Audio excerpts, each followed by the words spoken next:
The 60s, a decade of change. In this video, we will explore the fundamental social changes of the 1960s and the early 1970s under Kennedy and Johnson, as well as the changing status of women. John F. Kennedy and the New Frontier. The 1960s started with a contested presidential election with two younger politicians, John F. Kennedy and Vice President Richard Nixon. Kennedy won by a close margin after a skillful performance at a series of television debates. Young and idealistic, Kennedy set a new tone for the presidency. His slogan, "A New Frontier," embodied the idea of using the powers of the federal government to solve America's social and economic problems. Kennedy worked to expand the rights of disabled Americans by setting a presidential council on mental retardation and starting the Special Olympics for athletes with disabilities. President Kennedy also expanded the rights of women by signing the Equal Pay Act of 1963 and setting up a federal commission to report on the status of women. The space race greatly advanced, and America was able to catch up with the Soviet Union. Kennedy announced that the United States would place a man on the moon by the end of the decade. Alan Shepard became the first American to travel into space, and John Glenn the first American to orbit the Earth. Much of Kennedy's New Frontier legislation received heavy opposition in Congress by Republicans and Southern Democrats. Kennedy had proposed a tax cut to stimulate the economy, a new Department of Urban Affairs, Medicare, housing subsidies, increased federal aid to education, and a civil rights bill. None of these proposals passed in Congress at the time. However, several of them would later become laws during the Johnson administration. As you may remember, the Kennedy presidency came to a tragic end when Kennedy was assassinated in Dallas, Texas on November 22, 1963. Supreme Court Chief Justice Earl Warren headed a commission that investigated the murder and concluded that Kennedy's assassin, Lee Harvey Oswald, had acted alone. Lyndon B. Johnson and the Great Society. When Kennedy died, Vice President Lyndon B. Johnson took office and immediately asked Congress to pass the Civil Rights Bill and other legislation as a tribute to President Kennedy.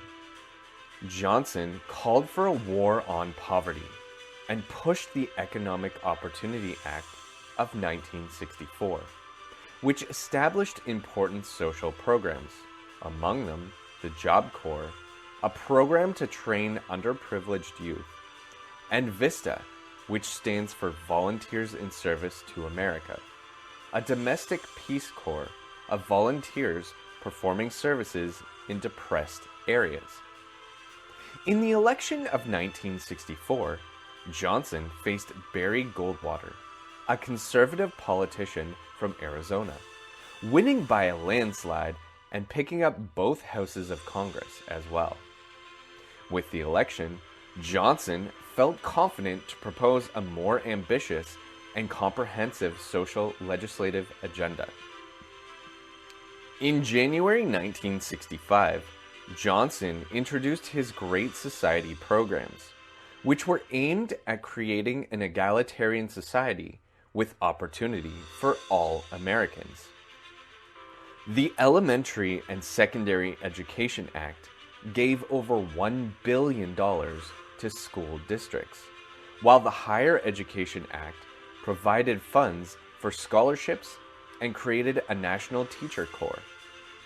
Johnson also introduced Project Head Start, which aimed to help underprivileged children ages 3 through 5 to get ready for elementary school.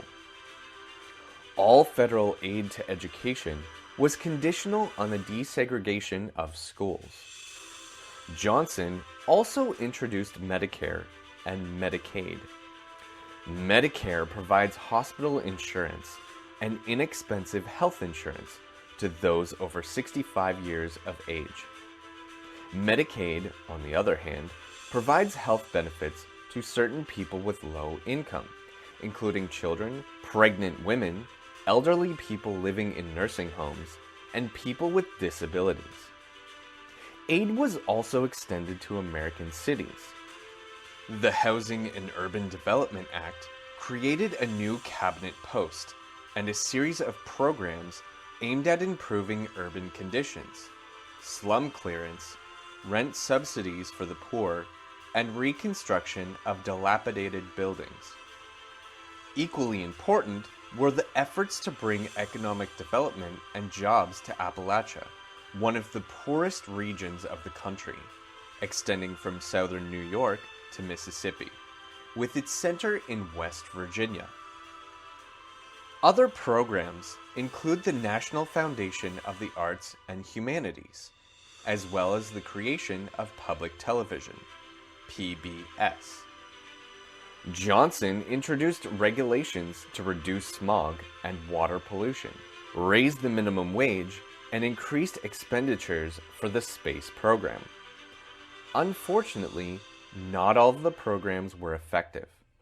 And with America's involvement in the Vietnam War, funding for many of Johnson's Great Society programs drastically ended.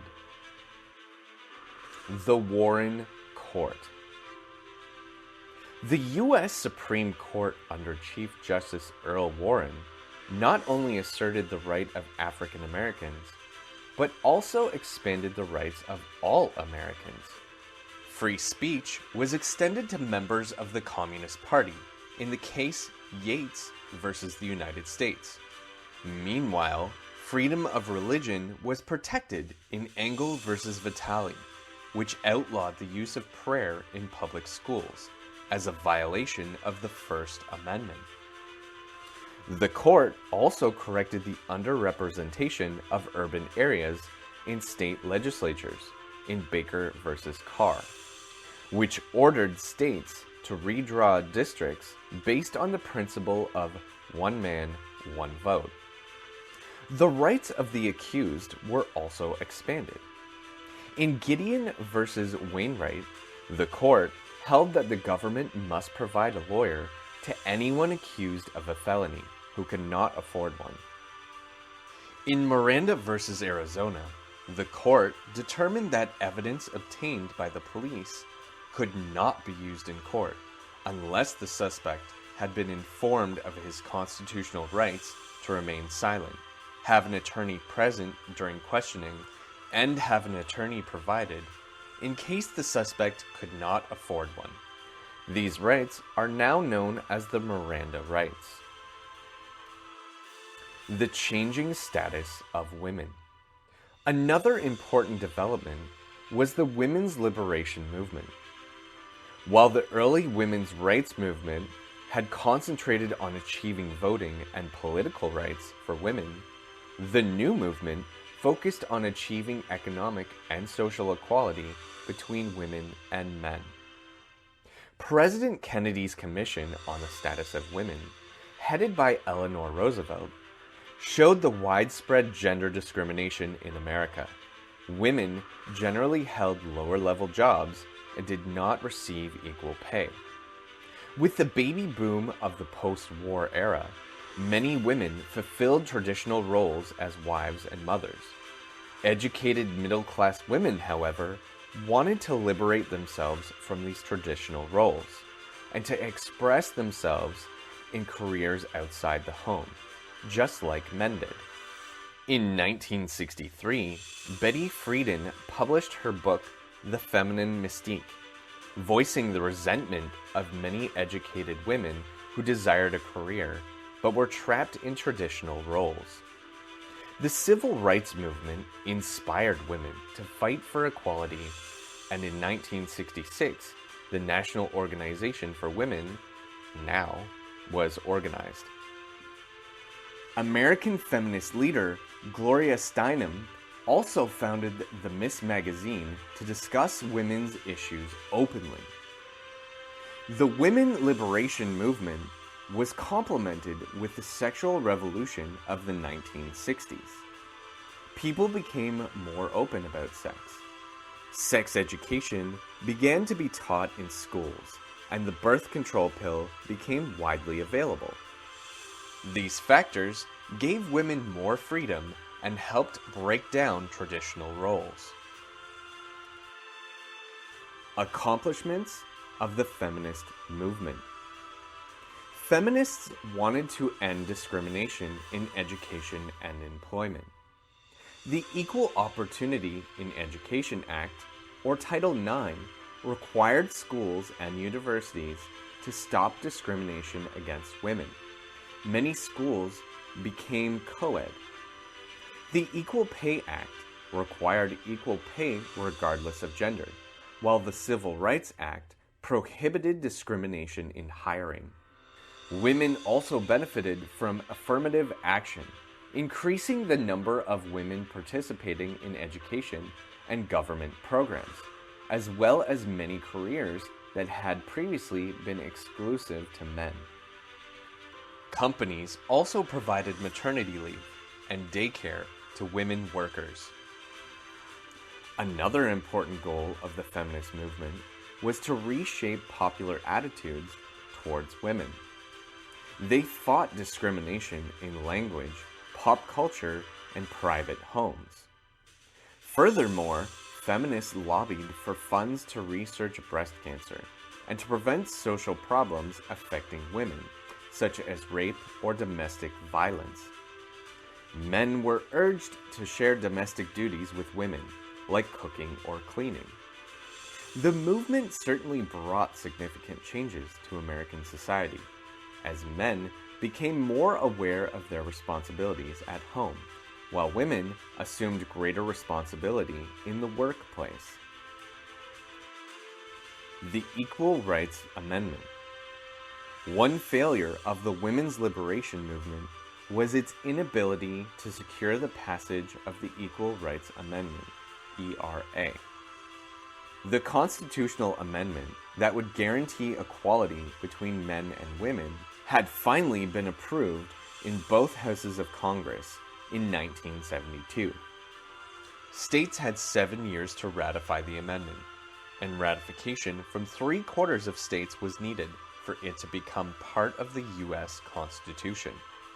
Many Americans opposed the ERA based on their support of women's traditional roles or a fear that the amendment would take away some advantages women had, like the exemption from the compulsory military service. Phyllis Schlafly became a vocal opponent of the ERA amendment, appearing on TV and speaking at conferences and rallies. No additional states ratified the amendment. The controversy over abortion. By 1970, abortions were illegal in most states. Feminists called for a repeal of state laws prohibiting abortion, arguing that women should have control over their own bodies without interference from the government. In 1973, the Supreme Court upheld the right to abortion in the first 3 months in the case of Roe versus Wade. Abortion is to this day a very divisive issue in American politics, with right-to-life opponents who argue that abortion is murder and pro-choice supporters who argue that abortion is a private choice. Thank you for watching. Please click like and subscribe for more videos.